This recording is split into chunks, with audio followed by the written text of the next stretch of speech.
بسم اللہ الرحمن الرحیم۔ دسمبر کے ایک جمعہ کو ایک شریف گھرانے کی ایک لڑکی کی شادی ہوئی۔ لڑکا بھی شریف تھا اور سرکاری نوکری کرتا تھا، اس لیے جلدی رشتہ ہو گیا تھا۔ شادی کی پہلی رات جب دولہا اپنے کمرے میں آیا تو دیکھا کہ بیوی بیٹھی رو رہی ہے۔ اس نے سوچا شاید گھر والوں کی جدائی کی وجہ سے رو رہی ہے۔ شوہر نے پوچھا کیا ہوا؟ بیوی نے بدتمیزی سے جواب دیا تمہیں کیا؟ شوہر نے کہا یہ میرا حق ہے اور فرض ہے اور میں پوچھ سکتا ہوں کہ آپ کو کیا ہوا ہے۔ بیوی نے کوئی جواب نہ دیا۔ شوہر نے سوچا قریب جا کے پوچھتا ہوں۔ جب شوہر بیوی کے قریب گیا کہنے لگی مجھے ہاتھ مت لگانا، مجھے بس طلاق چاہیے۔ شوہر نے مسکراتے ہوئے پوچھا طلاق کی وجہ کیا ہے؟ بیوی میں کسی اور کو پسند کرتی ہوں اور اس سے شادی کرنا چاہتی ہوں۔ شوہر کون ہے وہ؟ بیوی میرا کزن ہے اور ہم دونوں ہی ایک دوسرے کو پسند کرتے تھے اور شادی کرنا چاہتے تھے مگر گھر والے نہیں مانے۔ شوہر جب آپ دونوں ایک دوسرے کو پسند کرتے تھے تو بھاگ کر شادی کیوں نہ کی؟ بیوی ہم نے طے کیا تھا کہ گھر والوں کی مرضی کے خلاف کوئی قدم نہیں اٹھائیں گے۔ شوہر تو اب آپ طلاق لینا چاہ رہی ہیں، اس کے بعد کیا کریں گی؟ بیوی میں اپنے اسی کزن سے شادی کروں گی۔ شوہر کیا اب بھی وہ تم سے شادی کے لیے راضی ہو جائے گا؟ بیوی کیوں نہیں، ہم ایک دوسرے کے بغیر نہیں رہ سکتے۔ شوہر نے پوچھا کیا تمہیں اس کا نمبر یاد ہے؟ بیوی جھٹ سے بولی اس کا نمبر میں کیسے بھول سکتی ہوں۔ شوہر نے جیب سے موبائل نکالا اور اسے پکڑاتے ہوئے کہا یہ لو موبائل اور اس کو کال کر کے کہو کہ تم نے طلاق لے لی ہے اور وہ تم سے شادی کر لی۔ بیوی نے اپنے کزن کا نمبر ملایا اور 2-3 بیل کے بعد کال ریسیو کر لی گئی۔ ہیلو کون ہے؟ میں بات کر رہی ہوں۔ کون میں؟ دیکھو میں اس وقت بہت دکھ میں ہوں، آپ نے جو کہنا ہے جلدی کہو۔ ارے تم نے مجھے پہچانا نہیں، میں مسکان بات کر رہی ہوں۔ اور تم تو مجھے کبھی نہ بھولنے کے وعدے کرتے تھے، ایک دن میں بھول گئے۔ دیکھو تم نے مجھے فون کیوں کیا ہے؟ میں تم سے کوئی بات نہیں کرنا چاہتا۔ یہ تم کیسی باتیں کر رہے ہو؟ میں یہاں تمہاری خاطر طلاق لے رہی ہوں اور تم سیدھے منہ بات ہی نہیں کر رہے ہو۔ دیکھو جو ہو گیا سو ہو گیا، اب تم طلاق لے کر بھی آ جاؤ تو میرے گھر والے ایک طلاق یافتہ لڑکی کو کبھی نہیں اپنائیں گے۔ اور تم، کیا تم بھی مجھے نہیں اپناؤ گے؟ نہیں، مجھے میرے دوستوں نے سمجھا دیا ہے اور ویسے بھی تم تو مجھے چھوڑ کر جا ہی چکی ہو۔ اب کبھی فون نہ کرنا اور نہ ہی کوئی رابطہ کرنے کی کوشش کرنا۔ دوسری طرف سے کال کاٹ دی گئی تھی۔ لڑکی نے اپنے شوہر کی طرف دیکھا، وہ بھی پاس کھڑا اسے ہی دیکھ رہا تھا۔ لڑکی کچھ خاموش سی ہو گئی تو شوہر اسے اکیلا چھوڑ کر باہر نکل گیا۔ لڑکی کا دماغ دکھنے لگا تھا، کچھ ہی پل میں وہ ہوش و حواس سے بیگانہ ہو گئی تھی۔ رات کے 3 بج رہے تھے۔ شوہر نماز فجر پڑھنے کے لیے مسجد جانے لگا تو سوچا بیوی کو بھی نماز کے لیے اٹھا دوں، مگر جب وہ کمرے میں آیا تو بیوی بے ہوش پڑی تھی۔ پہلے تو اسے دیکھ کر شوہر گھبرا گیا، مگر پھر گھر والوں کو بلایا اور اسے اسپتال لے گئے۔ وہاں جا کر پتہ چلتا ہے کہ بیوی کو کوئی دماغ کا مسئلہ ہو گیا ہے اور اس کی وجہ سے کوئی گہرا صدمہ ہے۔ لڑکے کے گھر والے لڑکے سے اس صدمے کے بارے میں پوچھتے ہیں مگر لا علمی کا اظہار کرتا ہے، حالانکہ وہ سب جانتا ہے۔ تھوڑی دیر بعد وہ بہت اچھے دماغ کے ڈاکٹر کے پاس مشورے کے لیے جاتا ہے۔ ڈاکٹر شوہر کو بتاتا ہے کہ اس کی بیوی نے کسی بات کا گہرا صدمہ لیا ہے۔ میں نے دوا تو دے دی، اب بس اسے آرام کی ضرورت ہے۔ جی بہتر، کیا میں اسے اپنے گھر لے کر جا سکتا ہوں؟ جی اب وہ بہتر ہیں، آپ لے جا سکتے ہیں۔ شوہر بیوی کو ساتھ لیے گھر آ جاتا ہے۔ گھر آتے ہی سب گھر والوں نے دلہن کا حال دریافت کرنا شروع کر دیا، مگر دلہن خاموش رہی۔ لڑکے نے سب سے کہا کہ اسے آرام کی ضرورت ہے۔ ڈاکٹر نے کہا مریض کے پاس شور نہیں ہونا چاہیے اور اسے سہارا دے کر کمرے میں لے جاتا ہے اور اس کے کان کے قریب منہ لے جا کر آہستہ آہستہ آواز میں پوچھتا ہے اب طبیعت کیسی ہے آپ کی؟ جی ٹھیک ہے، آہستہ آواز میں ہی جواب آتا ہے۔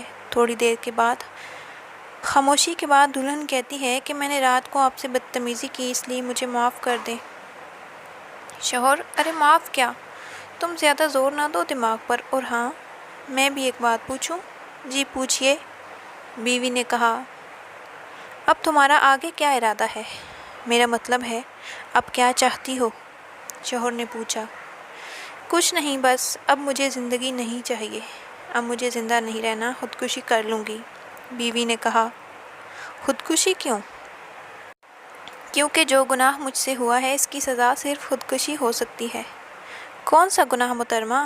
محبت کا گناہ۔ میں نے محبت کی تھی اور اس سے بڑھ کر اور کیا گناہ ہو سکتا ہے؟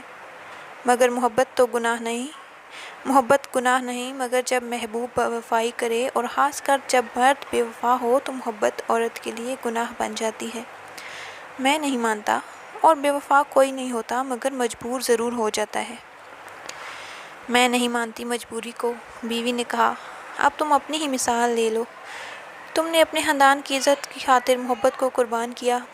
بیوی اس ساری گفتگو سے بیزار ہونے لگی تھی۔ شوہر بھی بات سمیٹتے ہوئے، میں کل سے آفس جاؤں گا۔ بیوی نے کہا، تو میں کیا کروں؟ مجھے کیوں بتا رہے ہیں؟ بھئی تم میری بیوی ہو اور ایک بیوی کو پتہ ہونی چاہیے کہ اس کا شوہر کہاں گیا ہے۔ دیکھیے، مجھے یہ بتانے کی زحمت مت کیجیے، مجھے آپ سے اور آپ کے کام سے کوئی سروکار نہیں۔ بیوی اکتاہٹ سے بولی، اوکے، میرا کام تھا بتانا، تم مانو یا نہ مانو۔ مجھے سب مردوں سے نفرت ہو گئی ہے، یہ سب مرد ایک جیسے ہی ہوتے ہیں۔ بیوی دھیمی آواز میں کہہ رہی تھی، اچھا تو کیا مجھ سے بھی؟ کیا آپ مرد نہیں ہیں؟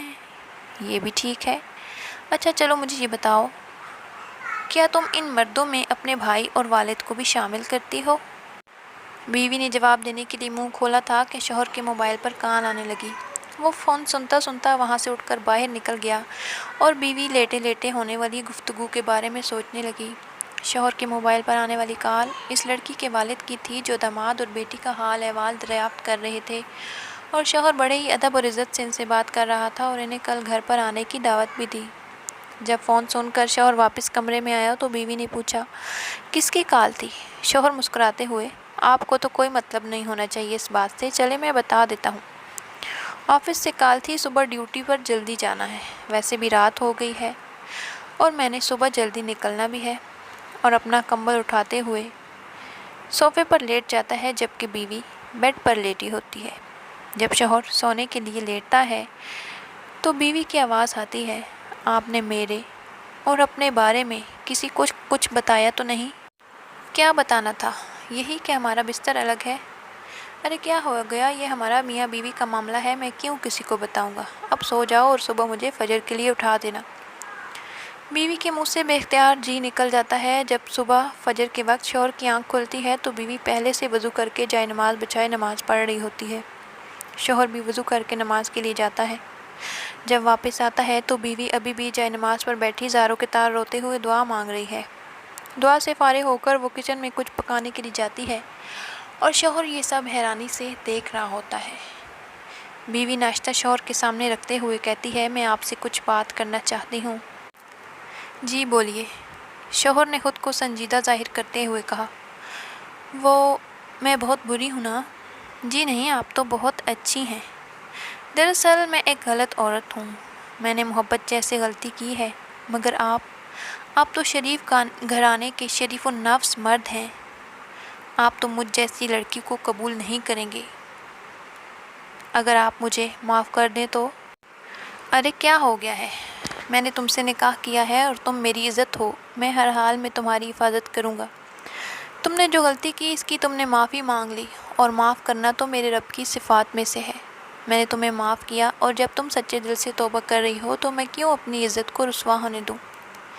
کیونکہ میں جانتا ہوں کہ ایک طلاق یافتہ کو ہمارے معاشرے میں کس نظر سے دیکھا جاتا ہے، اور جب میرے خدا نے تمہیں میری قسمت میں لکھا تو میں کیوں اسے غلط قرار دوں؟ بیوی روتے ہوئے بے اختیار شوہر کے گلے لگ گئی اور زندگی بھر اس کی فرما برداری کا وعدہ کر لیا، کیونکہ وہ جان گئی تھی کہ اس کی قسمت میں ایک بہترین مرد لکھ دیا گیا تھا، اور ایک اچھا شوہر اور عقل مند مرد ہی ایک نادان بیوی کو سیدھے راستے پر اپنے ساتھ لے کر چلتا ہے۔ شادی سے پہلے کی محبت سوائے شر اور گناہ کے کچھ بھی نہیں ہوتی۔ ہم مسلمان لڑکیوں کو یہ بات سمجھ لینی چاہیے، اور ایک شوہر کو کبھی کسی ایسی سچویشن کا سامنا کرنا پڑے تو چاہیے کہ تھوڑا صبر اور برداشت سے کام لے۔ جس ہستی نے آپ کی قسمت کسی ایسے انسان سے جوڑی ہے آپ کا رشتہ بنایا ہے وہ اس میں برکت بھی ڈالے گا۔